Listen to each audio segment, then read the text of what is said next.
Have you ever just stopped and noticed how, I don't know, utterly overwhelming the digital world can feel sometimes? Oh, absolutely. It's just a constant. Right. It's where we get our news, how we form opinions, connect with friends, and increasingly it feels like it's even where we define who we are, all through these glowing screens. It's a lot to process. It really is. Well, our deep dive today is into this really fascinating thesis. It's titled The Collage of the Self, Belief in the Networked Economy.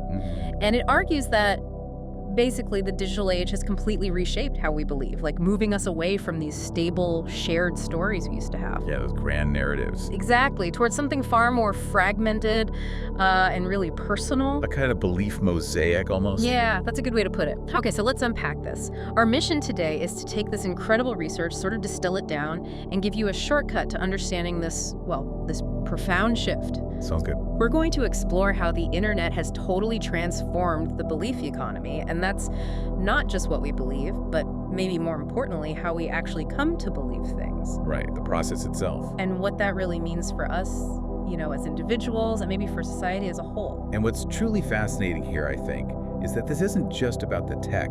It's really about our deeply ingrained human psychology kind of crashing into these new digital structures. Okay. So we're going to dive into why our brains seem hardwired for belief in the first place, like what's going on under the hood, and then explore how that ancient wiring interacts with today's platforms, creating this incredibly dynamic and sometimes, let's be honest, pretty disorienting identity collage for each of us. Identity collage, I like that. So buckle up, everyone. We're going on a bit of a journey. We'll start with the ancient origins of belief, right inside our brains. Yep, the deep history. Then we'll trace how traditional societies organized and shared beliefs before jumping into the really radical restructuring the internet brought. The big shift. And finally, we'll look at what our beliefs look like today in this new landscape and maybe peek into what the future might hold. It's quite a story. Okay, so to really get how our beliefs are shaped today, we have to start way back, right inside our own heads. The source code, almost. Yeah. The core idea here is that the human brain isn't just like a neutral computer processing information. It seems inherently designed to find meaning, to forge convictions, often even when the data isn't all there. Right, it fills in the gaps. Some researchers even call it an evolved belief engine. But what does that actually mean in practice? Well, it means that from this constant chaotic stream of sensory input, everything you see, hear, feel, our brains are automatically, almost desperately, looking for patterns. Okay, pattern seeking. Exactly. And then, and this is the crucial bit, we tend to infuse those patterns with meaning, with intention. Yeah. We assume there's an agent behind it. Like seeing a face in the clouds. Precisely. And this often happens before rational analysis kicks in. It can even override it. Think about a sudden noise in a dark room. You might immediately feel a sense of threat, right? Definitely. Heart races. Long before your thinking brain says, oh, it's just the radiator. There's this researcher, Michael Shermer, who puts it really well. Beliefs come first. Explanations for beliefs follow. Huh. So we believe it, then justify it. Often, yes. And this whole cognitive setup rests on two main things. Patternicity, which is just that tendency to find meaningful patterns, even in random noise. Like seeing streaks in gambling. Right. And agenticity, the tendency to think those patterns are caused by some unseen agent or intention. We're basically pattern-seeking storytelling animals deep down. So this isn't just some abstract idea. It's actually wired into our brains, like in the neurobiology. Absolutely. It's deeply rooted. Forming and holding beliefs involves these really complex brain functions. It integrates our higher order thinking, the logical stuff. Prefrontal cortex. Exactly. That's key. It integrates info from there with areas like the amygdala, which handles emotion. The fear center, kind of. Yeah, among other things. And the hippocampus, crucial for memory. So when new information comes along that challenges a belief you hold, your brain can actually register that as a kind of distress signal, almost like a mental alarm bell. It feels uncomfortable. Cognitive dissonance. That's the one. But here's where it gets really interesting. When you encounter information that confirms what you already believe, or when a belief offers a really compelling explanation for something confusing, that can trigger a release of dopamine. The reward chemical. Exactly. The same stuff involved when you eat good food or get paid or get a like on social media. It creates this powerful positive feedback loop. So believing feels good, literally. It can, yes. Yeah. A belief forms, your brain actively seeks out stuff that confirms it, finding the confirmation delivers an emotional chemical reward, which then strengthens the original belief. Your brain basically goes, yes, that felt right. Let's keep thinking this way. Wow. So our brains are basically hardwired to feel good about believing things, especially when they get reinforced. That's a powerful internal mechanism, even before we get to, social pressure or media. Totally. What was the evolutionary advantage of a system like that? It seems like it could lead you astray sometimes. Precisely. And that's the vulnerability baked in. This incredible drive to find patterns is so strong that our brains often make what statisticians call a type I error. A false positive. Right. Yeah. Believing something is there when it isn't. Now, think about our ancestors out on the savannah. Okay. Mistaking the rustle of wind in the grass for a lion, that's a false positive. What's the cost? A little wasted adrenaline, maybe you jump. No big deal. Right. Better safe than sorry. Exactly. But missing the lion that's actually there, failing to detect the threat that's a type 2 error, a false negative, and that could be fatal. Game over. Pretty much. So evolutionary pressure strongly selected for a brain that defaults to, when in doubt, believe. Assume the pattern is real. Assume the agent is there. It prioritizes safety over accuracy. In many crucial situations, yes.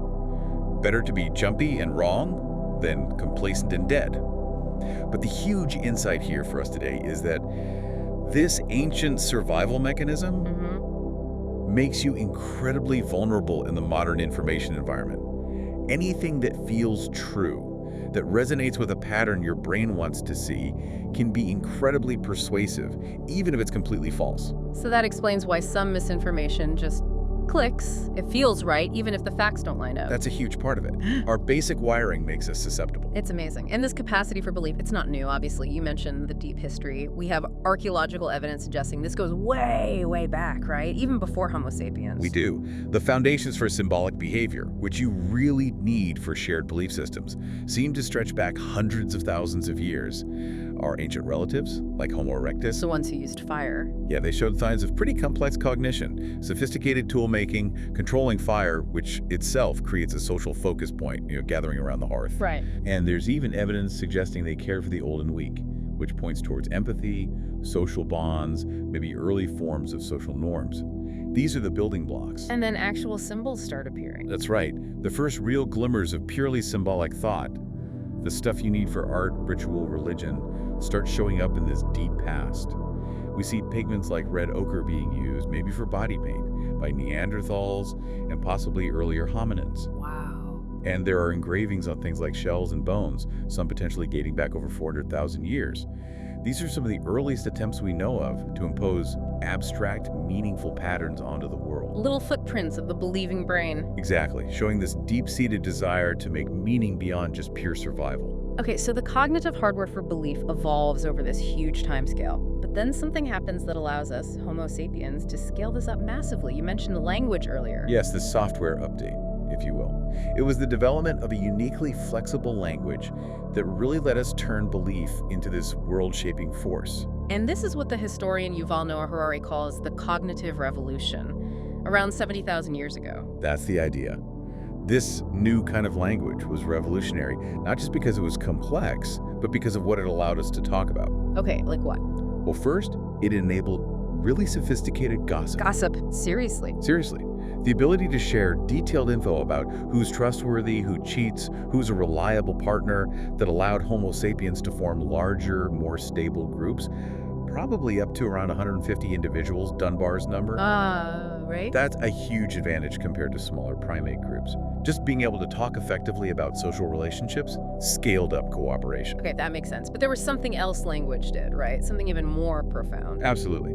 The second, and arguably more transformative innovation, was the ability to talk about things that don't actually exist in the physical world. Fictions.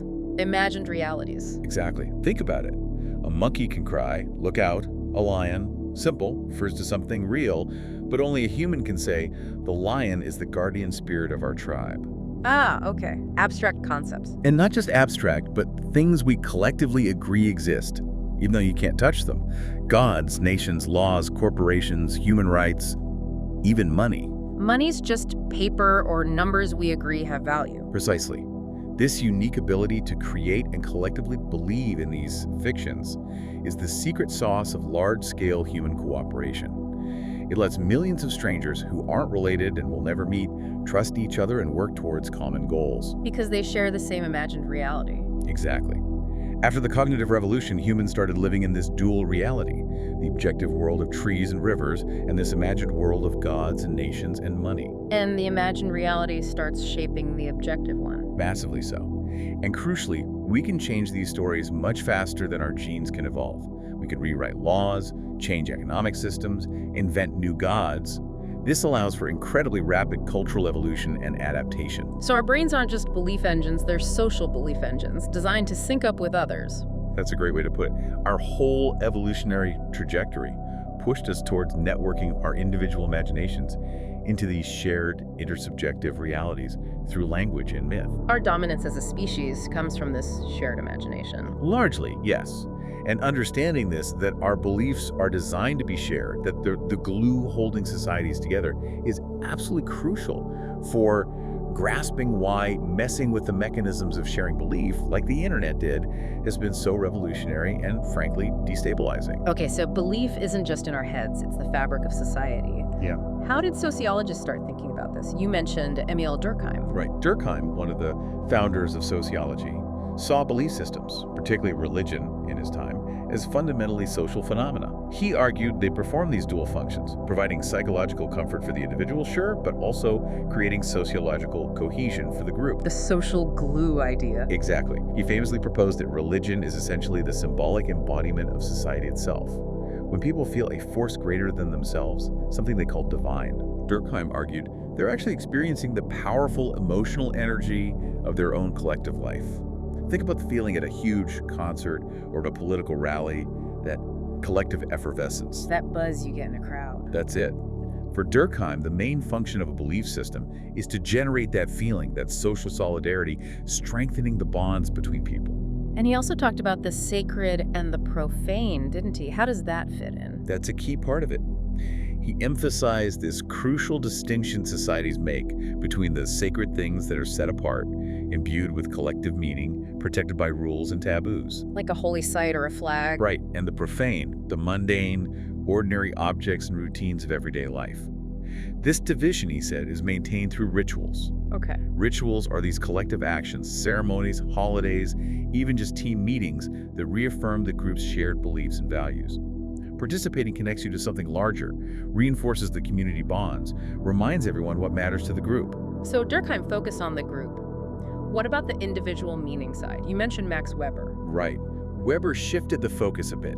He saw belief systems not just as social glue, but as powerful engines of meaning that shape how individuals see the world and, crucially, how they act. Okay. He argued religions primarily tackled two fundamental human needs.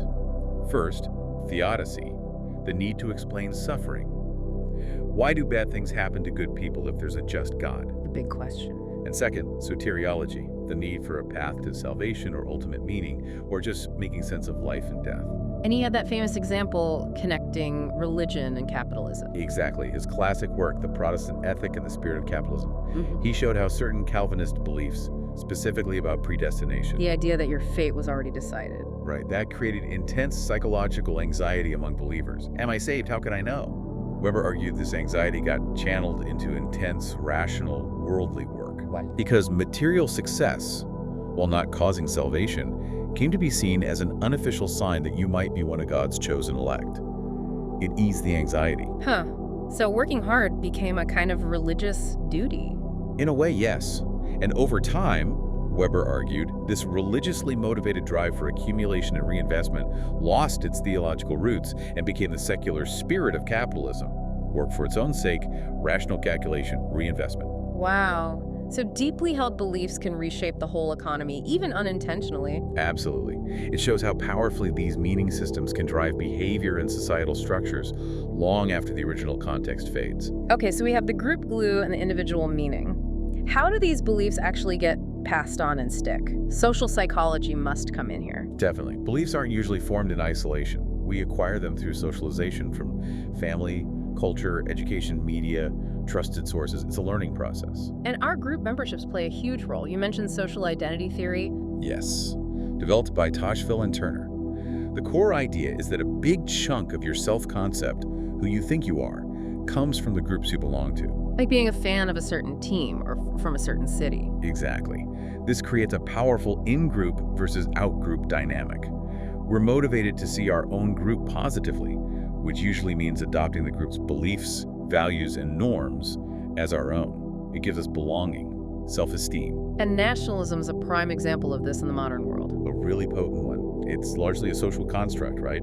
Forged through shared symbols, flags, anthems, shared language, historical stories, cultural stuff. Things that make you feel connected to millions of people you'll never meet. That's Benedict Anderson's imagined community idea we'll touch on. It creates this horizontal comradeship, this sense of shared identity and obligation, even among strangers.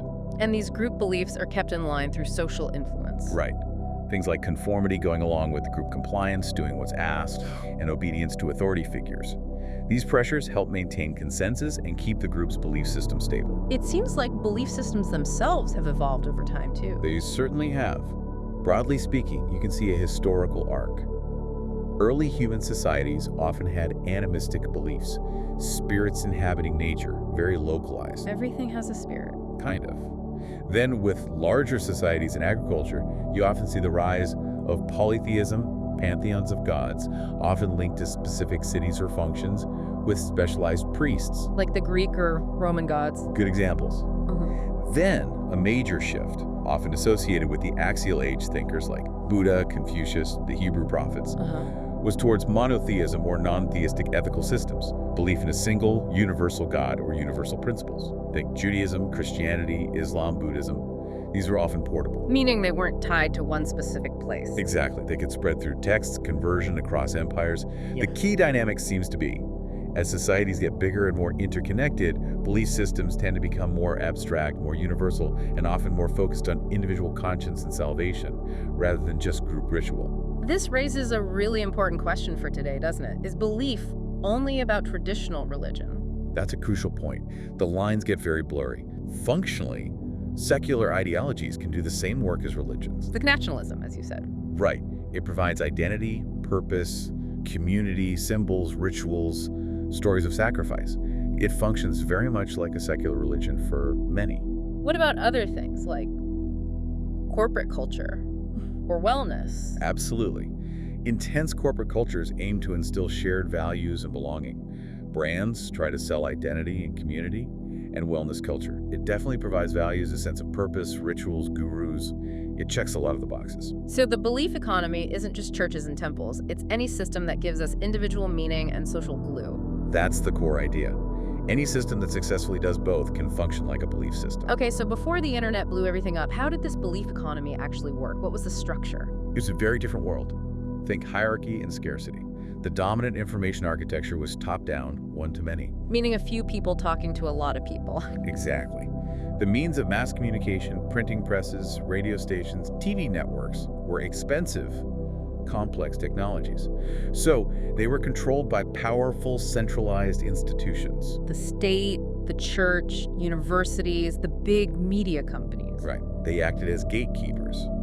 Editors, priests, government officials, professors, they decided what information was legitimate, what news was important, which ideas got spread widely. And the average person was mostly a receiver. Largely, yes. A passive recipient, part of the mass audience. Access to information was mediated through these authorities. You could almost think of it as a planned economy for ideas, controlled from the top. And the content flowing through this system, you mentioned grand narratives earlier. Yes, that's a term from the philosopher Jean-François Lyotard, meta-narratives. These weren't just stories, they were sweeping, all-encompassing frameworks trying to explain basically everything. Like the meaning of life, the universe, and everything. Pretty much. They offered answers to the ultimate questions. Where did we come from? Why are we here? Where are we headed? Can you give some examples again? Sure. The Christian narrative of creation, fall, redemption is a classic religious one. On the secular side, you had the Enlightenment narrative of inevitable progress through reason and science. Or the Marxist narrative of history moving towards a communist utopia. Exactly. Different stories, but they shared a function, providing a coherent, stable framework for understanding the world. They organized history, gave meaning to suffering, offered a vision of the future. A pre-packaged belief system. You got it, like a big, comfortable worldview handed down to you. And how did these narratives create cohesion across large groups, like nations? You mentioned Benedict Anderson's idea of imagined communities. Right. Anderson's brilliant insight was that a nation is imagined because you'll never meet most of your fellow citizens, yet you have this mental image of your communion, this sense of shared identity, a deep horizontal comradeship. How does that happen? He argued the key technology was print capitalism, especially the mass circulation of newspapers and books in common, vernacular languages, not Latin. So everyone reading the same stories? In the same language at roughly the same time? Think about millions of French people reading Parisian newspapers, or Americans reading newspapers from New York or Philly. This shared ritual of consuming the same information allowed them to imagine themselves as part of this single, bounded national community participating in the same ongoing story. So the newspaper and later radio and TV became like the pulpits for this secular religion of nationalism. A very powerful analogy, yes. Mass media built and sustained these imagined communities. Now, this whole pre-digital system, the hierarchy, the grand narratives, the imagined communities, it all rested on one crucial foundation. Which was? Trust. Trust in the institutional authorities. The narratives were believable because the institutions pushing the church, the state, the press, the academy were generally seen as credible. People believed the gatekeepers. By and large, yes. But Lyotard, back in the late 20th century, noticed this growing incredulity toward meta-narratives, a rising skepticism. A crisis of trust in those big institutions. Exactly. People started questioning the narratives, questioning the authorities. This growing public skepticism created a kind of vacuum, a hunger for something different. And the internet arrived just in time. It arrived into that vacuum. The internet didn't just create a new bluff economy out of thin air. It rose to prominence, partly because it promised to liberate people from the perceived failures and constraints of that old top-down system. It offered a different way. And that brings us to this huge shift, this great restructuring, as fundamental as the printing press, you said, moving from that top-down hierarchy. To a decentralized network, many to many instead of one to many. Right. This wasn't just about new gadgets. It completely changed the underlying logic of how beliefs are formed and spread. It empowered individuals in some ways. As creators, as nodes in the network. But also subjected us to new kinds of control, didn't it? More subtle, maybe algorithmic. How did this power shift actually happen? Well, the sociologist Manuel Castells talks about us now living in a network society. Key structures, economic activities, social life, it's all increasingly organized around these electronic information networks. It's not just about faster communication. No, it's a new way society is organized. He talks about the power of flows of money, information, symbols circulating globally becoming more important than the old flows of power coming from fixed institutions like governments. So power isn't just in capitals or corporate HQs anymore. It's still there, of course, but power is also located in the nodes and hubs of these networks. And crucially, with the switchers, the entities that can connect or disconnect different networks controlling the flow, think major tech platforms. Like controlling the intersections on the information highway. That's a decent analogy. It's a shift from rigid pyramids to fluid dynamic webs. And building on that, the legal scholar Yochai Benkler described the economic logic of this new era. He called it the networked information economy, or NIE. How is that different from the old industrial information economy? The key difference is the absolutely dramatic drop in the cost of producing and sharing information. Before, you needed a printing press, a broadcast tower, huge capital investment. Now you need a smartphone. Pretty much. A smartphone and an internet connection lets you potentially reach millions. This means the primary scarce resource isn't physical capital anymore. It's human capacity. Our creativity, our teeth, our attention. Exactly, especially attention. And this new economic reality enables something Benkler famously called commons-based peer production. Like Wikipedia, or open source software like Linux. Perfect examples. Massive, valuable projects created by huge numbers of distributed individuals collaborating voluntarily, without market prices or traditional managers telling them what to do. People just doing it because they want to. Or for reputation, or skill building, or belief in the project. It fundamentally challenges the old model where individuals were just passive consumers. Right, now we're prosumers, consuming and producing. That's the term. You're not just reading the news, you're commenting, sharing, maybe even blogging or making videos about it. You're an active participant in creating culture. So this new architecture, it's hyper-connected, right? This vast web. Intricately so. And data is the new oil, basically, collecting user info to predict behavior. Data is absolutely central. Driven by network effects, the more people use a platform, the more valuable it becomes for everyone. Which leads to those winner-take-all dynamics, why we have a few dominant platforms. And these platforms are like inverted firms. They don't make stuff internally. They just orchestrate the interactions between users. Largely, yes. They build the stage, the users create the play. Okay, but here's the twist, the paradox you mentioned. On one hand, I feel liberated. I can say what I want, connect with anyone, bypass the old gatekeepers. That feeling of empowerment is real. But this freedom happens inside an environment someone else designed, the platform architects. There's no editor-in-chief, but there's this opaque algorithm shaping what I see. Exactly. You feel free and expressive, but your behavior, every click, every pause is being meticulously measured, analyzed, steered, and ultimately monetized. So I'm both empowered and subtly governed. That's the core tension. This dynamic between user liberation and algorithmic governance is the central story of the networked belief economy. And with those old gatekeepers, the editors, the academics, the institutions losing their authority, who steps in? The algorithms. The algorithms become the new and arguably far more powerful curators of our reality. They are the primary force shaping what billions of people see and believe every day. Wow. And crucially, they aren't programmed to curate for truth or nuance or civic health. They're programmed for one thing: engagement. Keep your eyeballs glued to the screen. Because that's the business model, the attention economy. Precisely. Herbert Simon saw this coming decades ago. A wealth of information creates a poverty of attention. When content is infinite, your attention is the scarce, valuable commodity. So these free platforms, they're not free. We're paying with our attention. You're not the customer. Your attention is the product being sold to advertisers. Yeah. That's the fundamental transaction. Which creates this relentless race for your attention. Notifications, personalized feeds, infinite scroll, all designed to hook us. It's a constant battle for fractions of your seconds, deploying sophisticated psychological techniques to keep you clicking, swiping, watching. And in this battle, algorithms are the weapon of choice. They are the invisible editors deciding what pops up in your feed, what video YouTube suggests next, what Google shows you first. And they're not neutral umpires. Far from it. As researchers like Zeynep Tufekci have shown, they have one overriding goal: maximize user engagement. Clicks, likes, shares, time on site. How do they do that? What kind of content works best? They learned very quickly that the most effective way to grab and hold attention is to provoke a strong emotional response. Makes sense. Anger, fear, excitement. Exactly. Research on what goes viral consistently shows that content evoking high arousal emotions, positive ones like awe or amusement, but especially negative ones like anger and anxiety, spreads much faster and wider than neutral stuff. So the algorithm learns, outrage gets clicks, anxiety gets clicks. Precisely. So it systematically prioritizes and amplifies content that is sensational, provocative, maybe misleading, often polarizing, because that reliably generates the strongest reactions and keeps people engaged.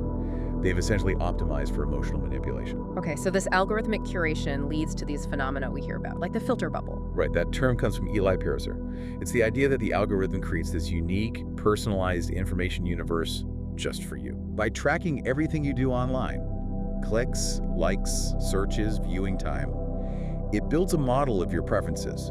Then it filters reality for you, showing you more of what it thinks you want, and crucially, hiding things it thinks you don't want, like dissenting views. And I don't even know it's happening. It's usually invisible, done without your explicit consent. It creates this kind of intellectual isolation where your own views are constantly reinforced because you rarely encounter strong challenges. You think you're seeing the world, but you're seeing a customized bubble. And related to that is the echo chamber. This is more about the social space. It's where like-minded people gather and their existing beliefs get amplified through mutual agreement and validation. Like talking politics only with people who agree with you. Exactly. Echo chambers aren't new, but social media lets them form and scale incredibly easily, connecting people across the globe who share a specific niche belief or ideology. Alternative views are often dismissed, mocked, or simply unseen. So the filter bubble feeds you the stuff, and the echo chamber reinforces it with social validation. That's the dangerous feedback loop. The algorithm creates the bubble. The bubble exposes you to confirming content. The content pushes you towards like-minded people in an echo chamber. Your interactions in the chamber generate more data. The algorithm uses that data to refine and strengthen your bubble. It's a cycle that just pulls you deeper in, makes it really hard to encounter different ideas. Extremely hard. And the cumulative effect of all this is what some call algorithmic governance. Sounds ominous. Well, it's not like a dictator telling you what to think.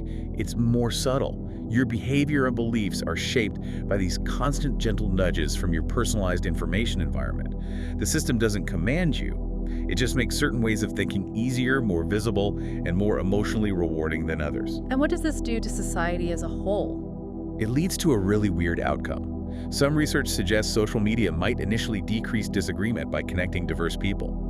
But over time, it strongly encourages homophilic sorting, connecting with people just like you. Birds of a feather flock together, algorithmically amplified. Exactly. Yeah. Which leads to increased polarization and fragmentation. People with extreme views who used to be isolated can now find global communities easily, reinforcing their beliefs. The algorithm isn't curating for truth, it's curating for what? Resonance? Feeling. That's a perfect way to put it. Truth becomes less about external validation by experts or evidence and more about a subjective emotional experience. Does this feel right? Does it resonate with my group? Does it fit my bubble? It's a feeling of rightness generated by the constant echo. And that is the shift to the post-truth condition, where shared reality fractures. That's the essence of it. It's not that objective truth disappears, but its social authority weakens drastically, replaced by these personalized, algorithmically maintained realities. And that's the foundation the modern belief system is built on. So these huge architectural changes, the network, the algorithms, the attention economy, they've had a massive impact on our inner lives, right? On personal identity itself. Profound impact.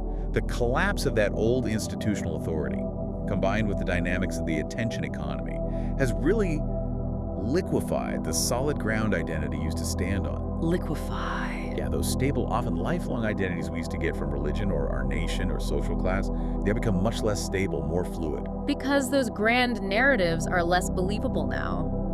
Lyotard's incredulity toward meta-narratives. Exactly. The digital age just put that on hyperdrive. You're bombarded with so many competing worldviews, so much deconstruction of any big claim to truth, that it's hard for any single overarching story to hold sway for long. So things feel less certain, more floaty. That's what the sociologist Zygmunt Bauman called liquid modernity, a state where social forms, institutions, relationships, communities, even jobs feel fluid, fragile, temporary. Change is constant, uncertainty is normal. Like building on shifting sands. Precisely. And this totally changes identity. It's less like a pilgrimage towards a fixed goal and more like being a tourist, dipping into various experiences and identities for short periods. So identity isn't something you find anymore. It's something you have to constantly build, maintain. Exactly. You have to constantly invent it, construct it, patch it together, and protect it from dissolving in this liquid environment. It's exhausting. And social media seems almost perfectly designed for this liquid state, doesn't it? It encourages us to perform different identities everywhere. Oh, absolutely. Your LinkedIn profile is one self, your TikTok is another, your dating app profile, your private chats.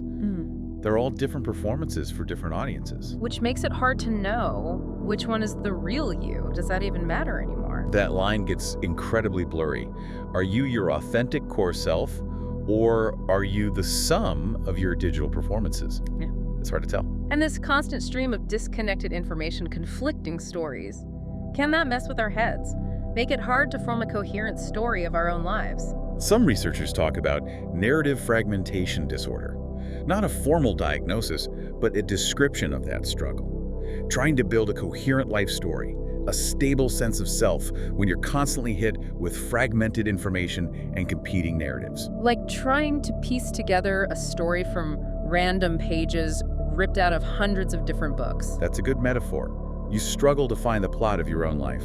Okay, so if old belief systems were like coherent paintings, what are our belief systems now? You called it the identity collage earlier. Yeah, that's the core idea. Your belief system today is less like a single unified artwork and more like this assemblage, this collage. Made up of what? Bits and pieces plucked from the digital stream. Images, memes, inspirational quotes, lifestyle choices you see online, political sound bites, maybe some spiritual ideas, snippets of news. All mashed together. Right. Pasted together to form this unique, but always provisional identity. Like an artistic collage, the pieces are often ripped out of their original context. A quote loses its source. An image loses its history. And they get new meaning just by being placed next to each other on your collage. Exactly. And this collage is inherently performative. You display it online, incredibly fluid. It's constantly being edited. You add new bits, take old ones away based on trends, feedback, what the algorithm serves you. So it's like social constructionism, but on fast forward, we're constantly co-creating reality through memes and online interactions. It's hyper-accelerated social constructionism. Oh, yeah. Think about how concepts like mental health, trauma, even gender identity are increasingly defined and understood through online discourse. Memes, testimonials, viral threads. Terms like gaslighting or imposter syndrome go viral and shape how we see ourselves. Precisely. Online communities popularize these labels, which then shape how individuals interpret their own feelings and experiences. It actually creates new social realities through language. And this shift from stable narratives to these fluid collages, it totally changes what we hope for, what we aspire to. How so? Hope gets reoriented. It's less about those big, transcendent, long-term collective goals like religious salvation or political utopia. Okay. So what do we hope for? It becomes much more focused on short-term, achievable, often very consumerist goals, things you see online. Like achieving the perfect body you saw from a wellness influencer. Or hitting the career milestone someone bragged about on LinkedIn. Or just getting the lifestyle associated with a certain brand. So aspirations become more personal, but also more fragile, tied to trends. Exactly. Personalized, precarious, constantly shifting with the digital winds. And deeply tied to social comparison, which fuels this relentless cycle. Desire, temporary fix, disillusionment, new desire. It keeps you on the hamster wheel. And as those old authorities, church, state, media faded, who filled the gap? Who are the new gurus? Influencers, brands, digital tribe. Those are the key players. They rise because they master the relational and emotional dynamics of the digital world. Their power comes from seeming authentic, creating intimacy, offering belonging, not from formal credentials. Let's take influencers. Why do people trust them so much, sometimes more than experts? They're often perceived as more authentic, more relatable, like a friend giving advice, even though they're often paid advertisers. It's that parasocial relationship thing, right? Feeling like you know them. Exactly. It's a one-sided bond, but it feels real. Influencers cultivate this by sharing personal details, seeming vulnerable, creating this illusion of intimacy. Come shopping with me, my morning routine. It feels like you're part of their life. And that bond is powerful. Psychologically, it can offer belonging, inspiration, community, which can be good, but it can also become obsessive, even dangerous. And it gives them huge power to shape what people buy, what they value. Enormous power. Studies show influencer recommendations drive a huge amount of consumer purchasing. They're literally shaping belief and behavior on a massive scale, often commercially motivated. And it's not just individuals. Brands and corporations are acting like belief systems too. Absolutely. Internally, strong companies try to build a corporate culture, shared values, myths, rituals to create identity and loyalty among employees. Like a mini tribe. Yeah. And then externally, marketing isn't just selling products anymore. It's selling identities, values, community. Buy our coffee and show you care about ethics. Drive our car and signal your independence. So we express ourselves through the brands we choose. Increasingly, yes. We form allegiances with brands that seem to reflect our values, our identity collage. Consumption becomes self-expression. And brand loyalty becomes almost religious, based on emotion and trust. It can be built on emotional connection, trust, feeling like you belong to the Apple tribe or the Nike tribe. Which explains why brand cancellation is so intense. If a brand messes up, it feels like a personal betrayal. Exactly. People publicly sever ties to protect their own identity, which they've linked to the brand's perceived values. And then you have these digital tribes forming online. Communities based on shared interests, lifestyles, politics. All of the above. They offer that powerful sense of belonging, a shared worldview, especially potent in a fragmented world. But there's a dark side. The use versus them mentality. Big time. These tribes can strongly amplify polarization. They become echo chambers, reinforcing the group's beliefs, often using memes, special jargon, and narratives that paint outsiders as wrong, stupid, or even evil. And this gives rise to new kinds of quasi-religions, things that aren't traditional religions but function like them. Definitely. Think about wellness culture. It's arguably evolved into a full-blown quasi-religion for many. How so? It has a moral code, Health and certain body types equate to goodness. It has sacred texts, wellness blogs, influencer accounts. It has gurus, the influencers themselves. It has rituals, self-care routines, specific diets, cleanses. And a promise of salvation through self-optimization. Exactly. Salvation through optimizing your body, achieving purity, maybe even longevity. And it often defines itself against conventional medicine or mainstream science. It provides a whole meaning system. Or consider techno-religion and posthumanism, especially in Silicon Valley circles. Where technology itself becomes the path to transcendence. Right. Tech is the vehicle. You have prophets, visionary tech leaders. You have an eschatology, a belief about the end times, like the singularity. You have promises of immortality through mind uploading or radical life extension. AI as the new god. It's often discussed in quasi-divine terms, yeah.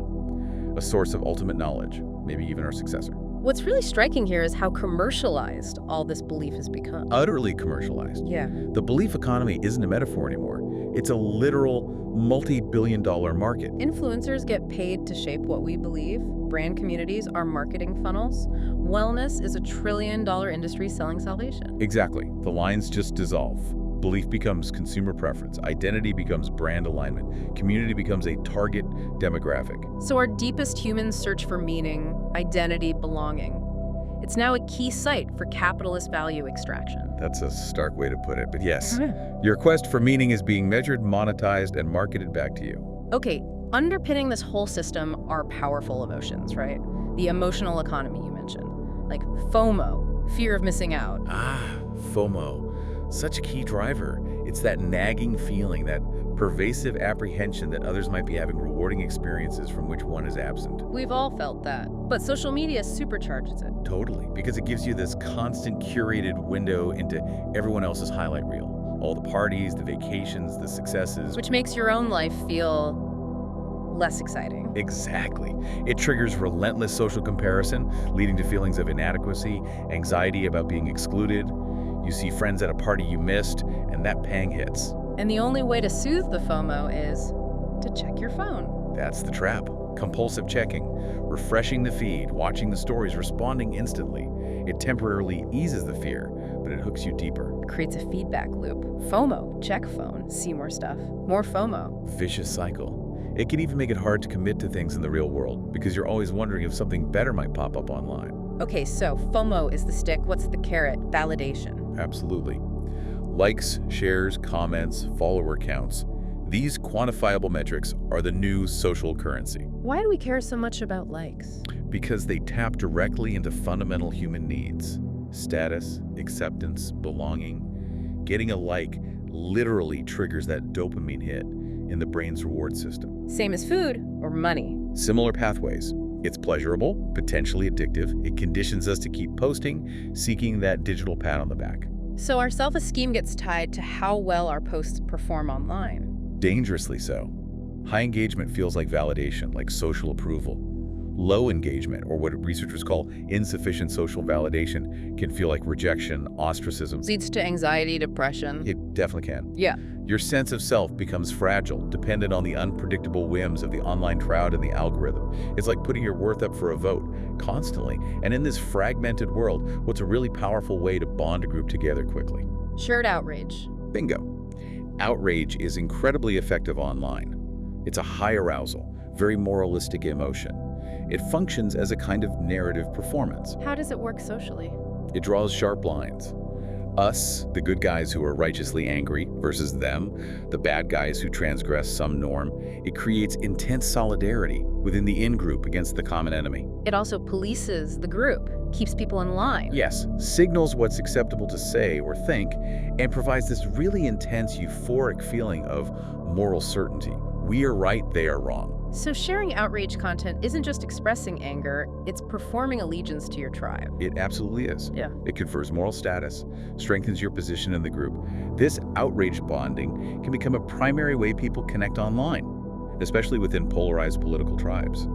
It's potent, but often toxic. And these emotions, FOMO, outrage, validation, happiness, they spread through the network, like a virus. That's the idea of emotional contagion. Moods and emotions can literally transfer through social networks, often unconsciously. There was that Facebook experiment, right? Yeah, a huge, controversial one. They tweaked the emotional tone of users' feeds and found it directly influenced the emotional tone of what those users posted themselves. Seeing more positive posts made people post more positively and vice versa. So emotions are contagious online. And this drives virality. Content that sparks those high arousal emotions, awe, anger, anxiety spreads fastest and furthest. Algorithms are basically designed to detect this emotional charge and amplify it, so you put it all together. FOMO keeps you checking, the quest for validation keeps you posting, outrage bonds you to your tribe, and emotional contagion spreads the feelings, all amplified by algorithms optimizing for engagement. That is the emotional autonomy. The system runs on feelings, often the most extreme ones. Exactly. Your belief system, your identity collage, gets shaped within this constant, exhausting cycle of digitally mediated emotions. Okay, so this massive restructuring, this emotional economy, it has real consequences for us as individuals and for society. Huge consequences. Let's start with the individual experience. Living inside this networked belief economy means constantly navigating these curated realities. Those highlight reels on social media, how does constantly seeing the best bits of everyone else's life affect us? It fuels that upward social comparison, constantly comparing your average reality to someone else's curated perfection. And the research is pretty clear. This is strongly linked to increased envy and lower life satisfaction. Makes sense. It makes your own life seem lacking. And the lifestyles pushed by influencers, often sponsored, always carefully curated, set these unrealistic aspirations, especially damaging for things like body image, self-esteem, particularly for younger people. And then there's the pressure to perform your own life. Right. To curate your own perfect feed. Exactly. That pressure to project constant success, happiness, adventure, it leads to what some call curation fatigue. It's exhausting, creates anxiety, and can disconnect you from your actual authentic self. So there's this gap, this dissonance between the life I perform online, the lives I consume online, and my actual messy offline life. That cognitive dissonance is a central stressful feature of modern life. Trying to bridge that gap, or just manage the discomfort, takes a lot of mental energy. And all this can lead to a pretty widespread feeling of digital disillusionment. How so? Weren't we promised connection and democracy by the internet? That was the early utopian dream, right? Democratized knowledge, authentic connections across borders. But for many, that's giving way to feeling trapped. Trapped how? Trapped by algorithms serving up a distorted reality, behind this invisible wall of algorithmic indifference. Feeling overwhelmed by the sheer volume of noise, the tsunami of information burying quality stuff under clickbait and outrage. Leading to mental exhaustion. Yeah, mental and emotional exhaustion, a sense of being adrift in the noise, searching for real meaning and connection, almost feeling digitally homeless. And these same dynamics that create individual stress, they're also tearing society apart. Polarization. The mechanisms of the attention economy are practically designed to polarize. Filter bubbles, echo chambers, outrage bonding, algorithms amplifying extreme content, they all deepen the divides. Social media doesn't create the divisions, but it pours gasoline on the fire? That's a good way to put it. It powerfully amplifies partisan sorting. Your political identity becomes fused with your social identity. You end up in these homogeneous, opposed tribes. And it's not just disagreeing on policy, it's visceral dislike, affective polarization. Exactly. It's an identity-based dislike and distrust of the other side. You don't just disagree with them. You feel they are fundamentally different, maybe even bad people. Which makes compromise impossible, erodes trust. Completely undermines democratic norms, makes deliberation and finding common ground incredibly difficult. How can you compromise with people you feel are morally bankrupt? But here's the paradox. This fragmentation, this breakdown of shared reality, it also creates a deep hunger for meaning, for coherence, for something solid to believe in. A vacuum. A vacuum that creates a fertile market for new, often extreme, grand narratives that promise to restore certainty. Like what? Extremist political ideologies, left or right. Sweeping conspiracy theories like QAnon, which often borrow religious structures, a cosmic battle, hidden truths, a coming judgment. Techno-utopian visions, too. Yes, visions of salvation through technology. What they offer is simple answers, a clear us versus them, a strong identity, a renewed sense of purpose. So the very system that shatters belief into fragments also creates the perfect conditions for new, maybe even more dangerous, totalizing beliefs to arise. That's the deeply worrying feedback loop. Fragmentation breeds a hunger for certainty, which opens the door for extremism. Okay, so let's try to pull this all together. We started with the believing brain, wired for pattern and shared myth. Right. Then traditional belief systems channeled that, providing meaning and order. Then the pre-digital era centralized it, with institutions pushing grand narratives. Until the internet and social media arrived, shattering that hierarchy, creating the network. Authority shifts to influencers, brands, peers. The economy shifts to attention capture.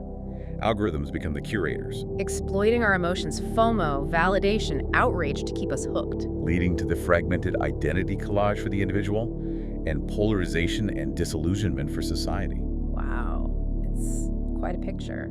So what do we do? How do we navigate this? It requires effort on multiple levels. Individually, we need to cultivate resilience, which means developing new kinds of literacy for this digital age. More than just spotting fake news. Much more. It means understanding the architecture, how platforms work, their economic incentives, how algorithms curate, how filter bubbles form, the psychological tricks they use. Media literacy, but deeper. Platform literacy. Exactly. Plus, honing critical thinking skills, recognizing confirmation bias in ourselves, identifying framing effects, understanding our own cognitive soft spots. And managing our emotions, not getting swept away. Crucial. Developing emotional and cognitive self-regulation. Learning to handle that dissonance, consciously seeking out different views, even when uncomfortable. Practicing mindfulness, maybe. Setting real boundaries on usage. And maybe rethinking what belief even means. You mentioned Alan Watts earlier. Right. He distinguished belief, rigidly clinging to ideas from faith, a more open, trusting engagement with reality, even with uncertainty. Maybe cultivating more faith in that sense, intellectual humility, willingness to learn, is an antidote to echo chamber certainty. But individual fixes aren't enough, are they? The system itself needs to change. No, individual resilience is necessary but insufficient. We need systemic change. A new social contract for the digital age built on shared ethics. We need global conversations about tech ethics. Prioritizing well-being over just engagement, human rights over clicks. That has to be the goal. And a huge piece of that is algorithmic transparency and accountability. Opening the black box. We have to. The current opacity, where these incredibly powerful systems shaping public life are trade secrets, isn't sustainable. We need regulations demanding clarity on how curation and moderation work, allowing independent audits of their impacts. Could AI help? Or just make things worse? It's the ultimate double-edged sword. Used ethically, AI could help us navigate information, bridge divides, maybe even offer personalized guidance, but the potential for manipulation, supercharged misinformation, creating a kind of digital god. The risks are immense. It requires incredible foresight and caution, and looking even further ahead, connecting this all to the really big picture, the fusion of this networked belief economy with biotech and AI that could redefine everything. Not just what we believe, but what we are. Potentially, yes. Those techno-religions and post-humanist dreams we talked about, they offer a new grand narrative. Transcendence through technology. Coming, aging, disease, death, merging with AI. That's the promise. Salvation from human limits through enhancement, engineering, maybe even uploading consciousness. Which brings us to some pretty ultimate questions. Absolutely. If technology lets us overcome biology, even re-engineer our desires, the key question of the belief economy shifts. It's not just what's true or how should we live. It becomes, as Harari asks, what do we want to want? Wow. The common person liberated from the old gods, tossed into the network's chaos, is now being offered the chance, potentially, to become a god themselves, or at least radically remake humanity. Navigating that final frontier of belief. Shaping a future that's both technologically advanced and deeply human. That's the ultimate challenge for the generations coming up. Wow. Okay, what a journey we've been on today. Just unpacking how belief, something so fundamental to being human, has been totally reshaped by this networked world we live in. It really has been a transformation. From our ancient brains searching for patterns, It is. to the big shared stories of the past, and now to these fluid, personalized identity collages shaped by algorithms and our own emotions. And if you connect that to the bigger picture, it really does raise that crucial question. In a world where truth feels more subjective, where identity is this constant performance, what actually happens to our shared reality? The challenge isn't just understanding this belief economy, is it? It's about consciously deciding how you participate in it. What kind of reality do we actually want to build together? What does it mean for you personally to be well-informed and to find genuine meaning in this incredibly complex new landscape? That's definitely something to think about. As you navigate your own digital world this week, maybe ask yourself, what collage am I building? What sources am I really trusting, and why? Thank you for diving deep with us today.